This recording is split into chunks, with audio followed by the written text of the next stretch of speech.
Hi hello ನಮಸ್ತೆ everyone. ಹೇಗಿದ್ದೀರಾ ಎಲ್ಲರೂ? ಚೆನ್ನಾಗಿದ್ದೀರಾ ಅಂತ ಭಾವಿಸ್ತಾ ಇದ್ದೀನಿ. ನಾನು ಕೂಡ ಚೆನ್ನಾಗಿದ್ದೀನಿ. ಓಕೆ, ಕಳೆದೆರಡು ವಿಡಿಯೋಗಳಲ್ಲಿ career option after 10th standard, P U ಸಿನಲ್ಲಿ ಸೈನ್ಸ್ ತಗೊಂಡ್ರೆ ಏನೆಲ್ಲ ಕ್ಯಾರಿಯರ್ ಆಪ್ಷನ್ಸ್ ಇರುತ್ತೆ, ಹೌದಾ? ಸೈನ್ಸ್ ತಗೊಂಡಾಗ ಏನೆಲ್ಲ ಆಪ್ಷನ್ಸ್ ಇರುತ್ತೆ. ನೆಕ್ಸ್ಟ್ ಪಾರ್ಟ್ 1 ಸೈನ್ಸ್ ಬಗ್ಗೆ ಮಾಡಿದ್ದೀನಿ, ಸೈನ್ಸ್ ತಗೊಂಡಾಗ ಏನೆಲ್ಲ ಆಪ್ಷನ್ಸ್ ಇರುತ್ತೆ ಅಂತ. ನೆಕ್ಸ್ಟ್ ಪಾರ್ಟ್ 2ನಲ್ಲಿ ಕಾಮರ್ಸ್ ತಗೊಂಡಾಗ ಏನೆಲ್ಲ ಆಪ್ಷನ್ಸ್ ಇರುತ್ತೆ, ಓಕೆ, ಕ್ಯಾರಿಯರ್ ಆಪ್ಷನ್ಸ್ ಏನೆಲ್ಲ ನಾವು ಚೂಸ್ ಮಾಡ್ಕೋಬೋದು ಅಂಥೇಳಿ ಮಾಡಿದ್ದೀನಿ. ನೆಕ್ಸ್ಟ್ ಪಿ ಯು ಸಿನಲ್ಲಿ ನಾವು ಆರ್ಟ್ಸ್ ತಗೊಂಡಾಗ, ಓಕೆ, ಇದು ಪಾರ್ಟ್ 3.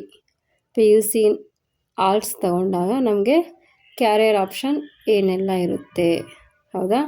ಕ್ಯಾರಿಯರ್ ಗೋಲ್ಸ್ ಏನೆಲ್ಲ ನಾವು ಮಾಡ್ಬೋದು, ರೀಚ್ ಆಗ್ಬೋದು ಅಂತ, ಸರಿನಾ? ಆರ್ಟ್ಸ್ ಅಂದ ತಕ್ಷಣ ಬಹಳಷ್ಟು ಜನ, ಕೆಲವೊಬ್ಬರು ಅಂತ ನಾನು ಹೇಳಲ್ಲ, ಆರ್ಟ್ಸ್ ಅಂದ ತಕ್ಷಣ ಅಯ್ಯೋ ಅವನು ಕಡಿಮೆ ಸ್ಕೋರ್ ಮಾಡಿದ್ದಾನೆ, ಅವಳು ಕಡಿಮೆ ಸ್ಕೋರ್ ಮಾಡಿದ್ದಾಳೆ, ಆರ್ಟ್ಸ್ ತೊಗೊಂಡ್ಬಿಡ್ಲಿ ಬಿಡು, ಹೌದಾ? ಈ ಥರ ಮನೋಭಾವನೆ ಮೊದಲಿಂದನೂ ನಮ್ಮ ಜನರಲ್ಲಿ ಬಂದ್ಬಿಟ್ಟಿದೆ, ಅವರವರ ಯೋಚನೆಗೆ ಬಿಟ್ಟಿದ್ದು, ಹೌದಾ? ಹಾಗೇನೂ ಇಲ್ಲ. ಆರ್ಟ್ಸ್ ತೊಗೊಂಡ್ರೆ ಕಡಿಮೆ, ಸೈನ್ಸ್ ತೊಗೊಂಡ್ರೆ ಜಾಸ್ತಿ ಬುದ್ಧಿವಂತರು, ಏನಿಲ್ಲ. ಯಾವುದೇ ಕೋರ್ಸ್ ತಗೊಳ್ಳಿ, ಸರಿನಾ? ನಿಮ್ಮ ಒಂದು ಕೋರ್ಸಲ್ಲಿ ನೀವು ದಿ ಬೆಸ್ಟ್ ಆಗಿರಬೇಕು. ಆರ್ಟ್ಸ್ ಇರಲಿ, ಸೈನ್ಸೇ ಇರಲಿ, ಕಾಮರ್ಸೇ ಇರಲಿ, ಚೆನ್ನಾಗಿ ವರ್ಕ್ ಮಾಡಬೇಕು, ಚೆನ್ನಾಗಿ ಸ್ಟಡಿ ಮಾಡಬೇಕು, ನಾಲೆಡ್ಜ್ ತೊಗೋಬೇಕು, ಆ ಒಂದು ಫೀಲ್ಡಲ್ಲಿ ನೀವು ಸ್ಟ್ಯಾಂಡ್ ಆಗಬೇಕು. ಓಕೆ, ಸರಿ. ಇವಾಗ ಪಿ ಯು ಸಿ ಆರ್ಟ್ಸ್ ತೊಗೊಂಡಾಗ ಏನೆಲ್ಲ ನಮಗೆ ಕ್ಯಾರಿಯರ್ ಇರುತ್ತೆ ಅಂತ ನೋಡೋಣವಾ? ಹಾಗಾದರೆ ಸರಿ. ಅದಕ್ಕಿಂತ ಮುಂಚೆ ಏನು ಮಾಡಿ, ಎಲ್ಲರೂ ಒಂದು ಲೈಕ್ ಕೊಡಿ ವಿಡಿಯೋಗೆ, ಆಮೇಲೆ ಸಬ್ಸ್ಕ್ರೈಬ್ ಮಾಡ್ಕೊಳ್ಳಿ. ಯಾರೆಲ್ಲ ಸಬ್ಸ್ಕ್ರೈಬ್ ಮಾಡದೆ ನೋಡ್ತಾ ಇದ್ದೀರೋ ಎಲ್ಲರೂ ದಯವಿಟ್ಟು ಸಬ್ಸ್ಕ್ರೈಬ್ ಮಾಡ್ಕೊಳ್ಳಿ. ನಿಮ್ಮೊಂದು ಲೈಕ್ ಮತ್ತು ಸಬ್ಸ್ಕ್ರೈಬಿಂದ ನನಗಿನ್ನೂ ಹೆಚ್ಚಿನ ಮಾಹಿತಿ ನೀಡಲಿಕ್ಕೆ, ಇನ್ನೂ ಹೆಚ್ಚಿನ ವೀಡಿಯೋಸ್ ಮಾಡಲಿಕ್ಕೆ ನನಗೇನಾಗುತ್ತೆ, ಒಂದು ಧೈರ್ಯ ಬರುತ್ತೆ ಅಂತ ಹೇಳ್ಬೋದು. ಇನ್ನೂ ಒಂದು ಹೆಚ್ಚಿನ ವೀಡಿಯೋಸ್ಗಳನ್ನ ಮಾಡಲಿಕ್ಕೆ ನನಗೆ ಖುಷಿ ಆಗುತ್ತೆ, ಹೆಚ್ಚು ನಾನು ಕೆಲಸ ಮಾಡಬಹುದು, ಸರಿನಾ? ಪ್ಲೀಸ್ ಯಾರೆಲ್ಲ ಸಬ್ಸ್ಕ್ರೈಬ್ ಮಾಡದೆ ನೋಡ್ತಾ ಇದ್ದೀರೋ ಪ್ಲೀಸ್ ನನ್ನ ಚಾನಲ್ನ ಸಬ್ಸ್ಕ್ರೈಬ್ ಮಾಡಿಕೊಡಿ ದಯವಿಟ್ಟು. ಓಕೆ, ಇವಾಗ ಸೆಷನ್ ಸ್ಟಾರ್ಟ್ ಮಾಡೋಣವಾ? Okay, P U C arts. Okay, P U C arts ಅಂದಾಗ ಇಲ್ಲಿ ಕಂಪಲ್ಸರಿ ಸಬ್ಜೆಕ್ಟ್ಸ್ ಮತ್ತು ಆಪ್ಷನಲ್ ಸಬ್ಜೆಕ್ಟ್ಸ್ ಅಂತ ಇರುತ್ತೆ. ಕಂಪಲ್ಸರಿ ಅಂತಂದರೆ ತಗೊಳ್ಳೇಬೇಕು, ಅನಿವಾರ್ಯ. History, okay, geography, political science and English, ಈ 4 ಸಬ್ಜೆಕ್ಟು ಕಂಪಲ್ಸರಿ ಸಬ್ಜೆಕ್ಟ್ ಆಗಿರುತ್ತೆ. History, geography, political science and English. ಸರಿ. Next optional subjects.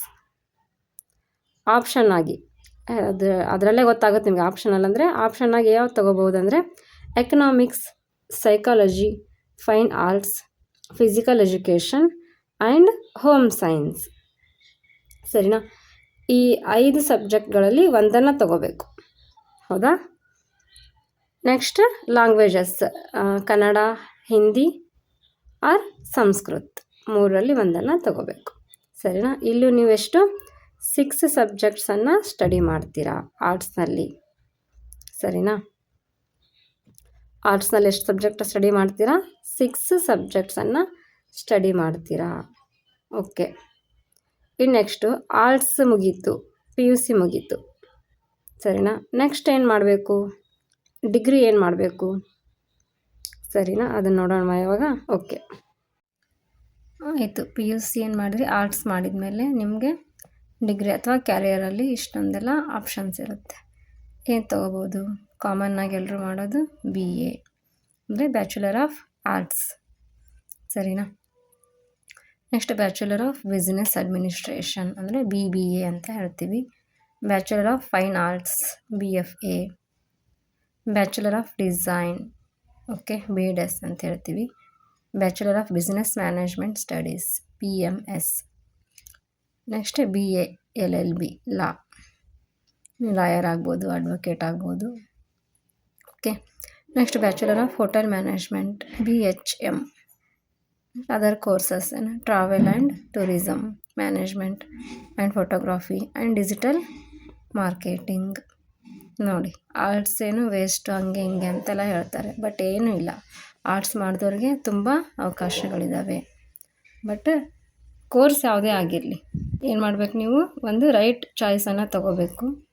ಓಕೆ, ಅದರಿಂದ ಬೇಗ ಯಶಸ್ಸು ಕಾಣಬೇಕು. ಅಂದರೆ ಲೈಫ್ ಚಿಕ್ಕದು ತುಂಬ, ಆದಷ್ಟು ಬೇಗ ಯಶಸ್ಸನ್ನು ಕಾಣಬೇಕು. ನೀವು ಡಿಗ್ರಿ ಮುಗಿಸ್ಕೊಂಡು ಹೊರಗೆ ಬಂದ ತಕ್ಷಣ ಏನು ಮಾಡಬೇಕು, ಒಂದು ನಿಮ್ಮ ಗೋಲನ್ನು ಬೇಗ ರೀಚ್ ಆಗಬೇಕು. ಎವ್ರಿ ಇಯರ್ ಅಂದರೆ ಪ್ರತಿ ವರ್ಷ ನಮ್ಮ ಕರ್ನಾಟಕದಲ್ಲಿ 5 ಲಕ್ಷ ವಿದ್ಯಾರ್ಥಿಗಳು ಹೊರಗಡೆ ಬರ್ತಾರೆ. ಓಕೆ, ಡಿಗ್ರಿ ಮುಗಿಸ್ಕೊಂಡು. ಹೌದಾ? ಕೆಲವರು ಕರೆಕ್ಟಾಗಿ ತಮ್ಮ ಗೋಲ್ನ ಕಾನ್ಸಂಟ್ರೇಟ್ ಮಾಡಿ ಓಕೆ ಬೇಗ ರೀಚ್ ಆಗ್ತಾರೆ. ಕೆಲವರು ಏನು okay mobile, T V, Instagram, Facebook ಈ ಥರ ಎಲ್ಲ ಬೇಡದಿರೋ ಆ್ಯಕ್ಟಿವಿಟೀಸಲ್ಲಿ ಏನಾಗ್ತಾರೆ, ಮುಳುಗೋಗಿರ್ತಾರೆ.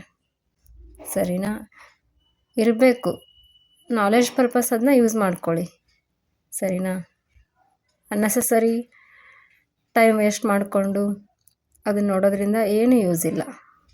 ಓಕೆ, ಅಚೀವ್ಮೆಂಟ್ ಮಾಡಿ ನಿಮ್ಮ ಗೋಲ್ನ ರೀಚ್ ಆಗಿ ಆಮೇಲೆ ಇದ್ದೇ ಇದೆ, ಹೌದಲ್ವಾ? ಓಕೆ, ಆಲ್ ದ ಬೆಸ್ಟ್ ಎಲ್ಲರಿಗೂ. ಈ 10th ಮುಗಿಸ್ಕೊಂಡು PUC ಏನು ತೊಗೋಬೇಕು ಅಂತ ಗೊಂದಲದಲ್ಲಿರೋರ್ಗು ನಾನು ಏನು ಮಾಡಿದ್ದೀನಿ, PU ಏನು ಆಪ್ಷನ್ಸ್ ತೊಗೊಂಡ್ರೆ ಏನು ಸಬ್ಜೆಕ್ಟ್ಸ್ ಇರುತ್ತೆ ಅಂತ ಮಾಡಿದ್ದೀನಿ ವಿಡಿಯೋಸು. ಇದು 3ನೇ ವಿಡಿಯೋ, ಹೌದಾ? ಪಾರ್ಟ್ 3. ಸರಿನಾ? ಇನ್ನು ನೆಕ್ಸ್ಟು PUC ಮುಗಿದ್ಮೇಲೆ PUC ನೀವು ಸೈನ್ಸ್, ಕಾಮರ್ಸ್, ಆರ್ಟ್ಸ್ ಸ್ಟ್ರೀಮ್ ಆದರೂ ಯಾವ ಸ್ಟ್ರೀಮ್ ಆದರೂ ತಗೊಳ್ಳಿ. ಅದರಿಂದ ಮುಂದೆ ಡಿಗ್ರಿನಲ್ಲಿ ಕ್ಯಾರಿಯರಲ್ಲಿ ಏನು ತೊಗೋಬೇಕಂತಲೂ ನಾನು ಈ 3 ವಿಡಿಯೋಸ್ನಲ್ಲಿ ನಿಮಗೆ ಹೇಳಿದ್ದೀನಿ.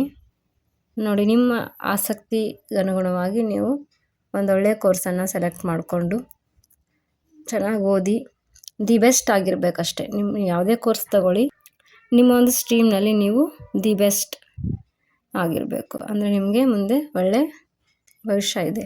ಓಕೆನಾ? ನೆಕ್ಸ್ಟ್ ಒಂದು ಸೆಷನಲ್ಲಿ ಆಫ್ಟರ್ 10th ಏನು ಮಾಡ್ಬೋದು ಅಂಥೇಳಿ ಡಿಸ್ಕಸ್ ಮಾಡೋಣ. ಈ PU ಡಿಗ್ರಿ ಸರಿನಾ, PU 2 ಇಯರ್ಸ್, ಡಿಗ್ರಿ 3 ಇಯರ್ಸ್ ಮಾಡ್ಕೊಂಡು ಕೊಡೋಕ್ಕಾಗಲ್ಲ. ಓಕೆ, ಆಫ್ಟರ್ 10th ಏನು ಮಾಡ್ಬೋದು, ಏನೆಲ್ಲ ಶಾರ್ಟ್ ಕೋರ್ಸ್ಗಳಿವೆ ಅನ್ನೋದನ್ನು ನೆಕ್ಸ್ಟ್ ಸೆಷನಲ್ಲಿ ಡಿಸ್ಕಸ್ ಮಾಡ್ತೀನಿ ಅಂತ ಹೇಳ್ತಾ ಈ ವಿಡಿಯೋನ ಇಲ್ಲಿಗೆ ಮುಗಿಸ್ತಾ ಇದ್ದೀನಿ.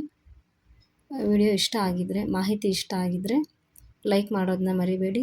ಸಬ್ಸ್ಕ್ರೈಬ್ ಮಾಡ್ಕೊಳ್ಳಿ, ಪಕ್ಕದಲ್ಲಿರೋ ಬೆಲ್ಲೈಕನ್ನ ಪ್ರೆಸ್ ಮಾಡಿ.